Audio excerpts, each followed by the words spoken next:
وقنا عذاب النار رب اغفر لي ولوالدي وللمؤمنين يوم يقوم الحساب حسبنا الله ونعم الوكيل نعم المولى ونعم النصير اللهم احسن عاقبتنا في الامور كلها واجرنا من خزي الدنيا وعذاب الاخره اللهم واقعة كواقعة الوليد اللهم نقنا من الذنوب كما نقى الثوب الابيض من الدنس اللهم باعد بيننا وبين خطايانا كما باعدت بين المشرق والمغرب اللهم آت نفسي تقواها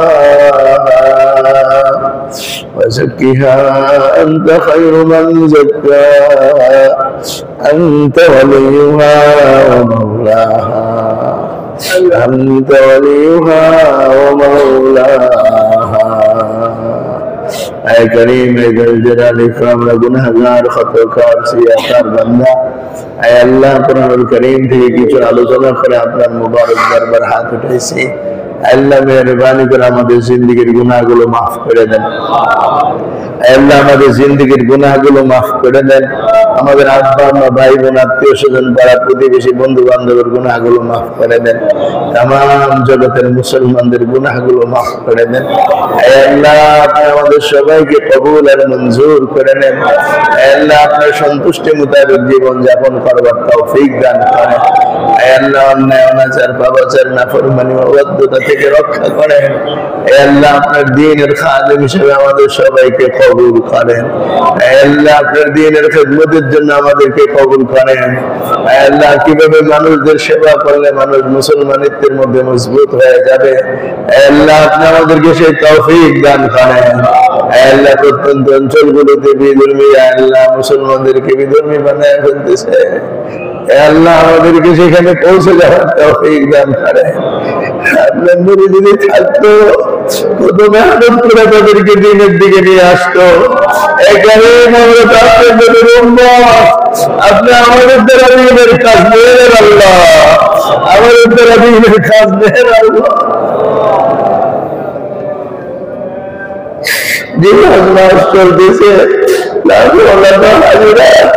মক্কা শরীফের গ্রামবাসী চলে গেছে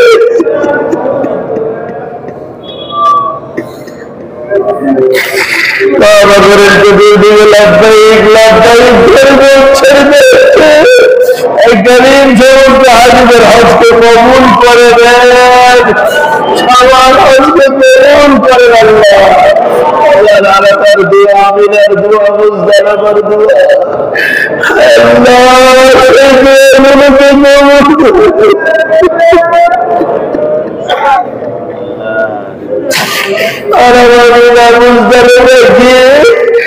আগামী বছর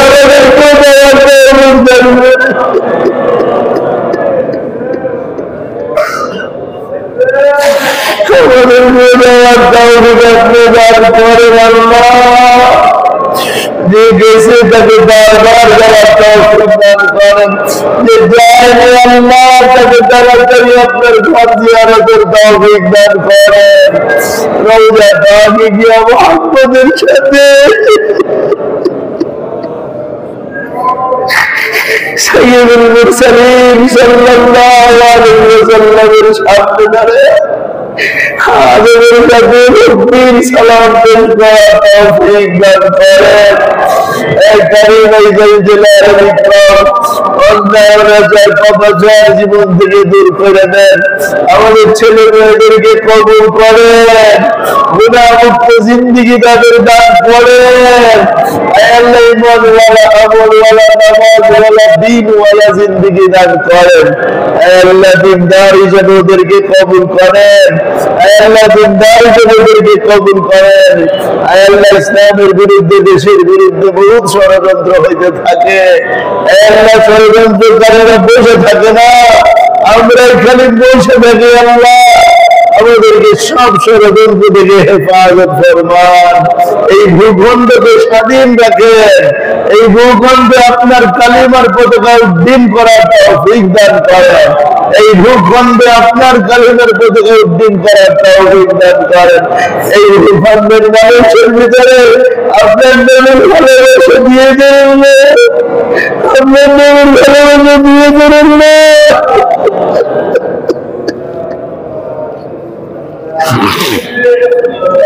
আপনার নবীর ভালোবাসা মানুষের কাছে প্রচার করার জন্য আমাদেরকে কবুল করেন আল্লাহ, আমাদের সবাইকে কবুল করেন আল্লাহ। আয় আল্লাহ, দিন এক বৃহৎ স্বার্থ নিয়ে আমরা আয় আল্লাহ প্রত্যন্ত অঞ্চলগুলোতে বিভিন্ন ধরনের খেদমতের নিয়ত করেছি। আপনি আমাদের এই নিয়তকে কবুল করেন, আপনি আমাদের এই নিয়তকে কবুল করেন, আপনি আমাদের এই নিয়তকে কবুল করেন। সর্ববৃহৎ আকারে দ্বীনি খেদমতের জন্য আপনি আমাদেরকে কবুল করেন। আয় আল্লাহ, যাদেরকে না আমাদের সবাইকে কবুল করেন।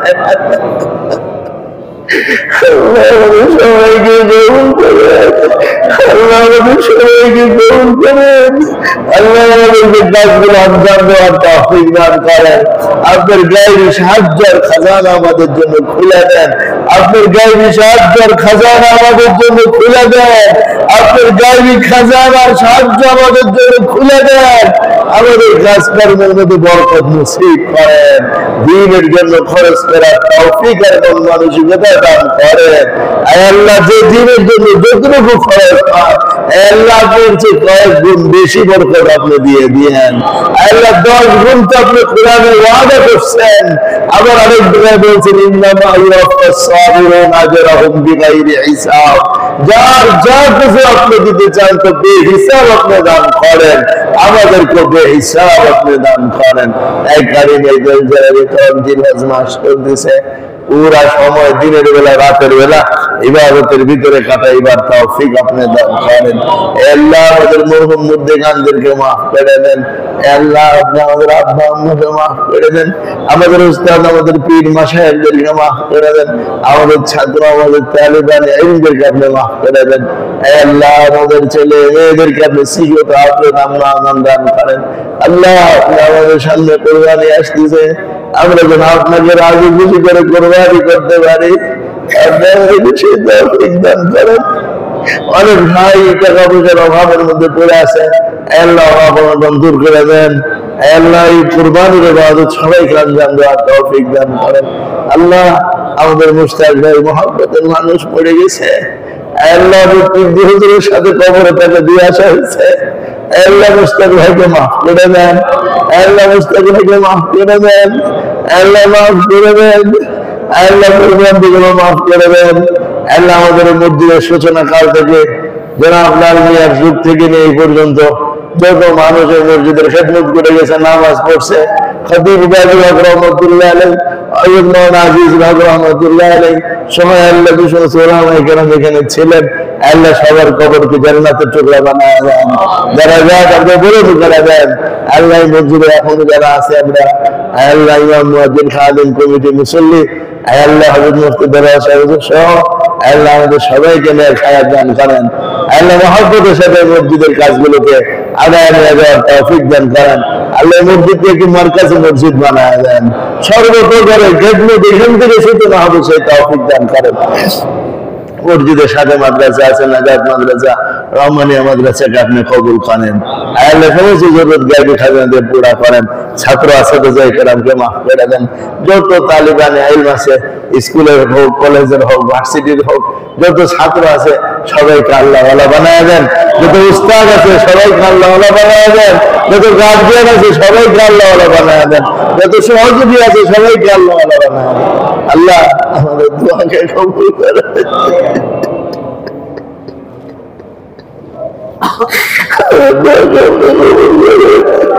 ربنا تقبل منا انك انت السميع العليم وتب علينا انك انت التواب الرحيم وصلى الله تعالى على خير خلقه محمد وعلى اله وصحبه اجمعين برحمتك يا ارحم الراحمين.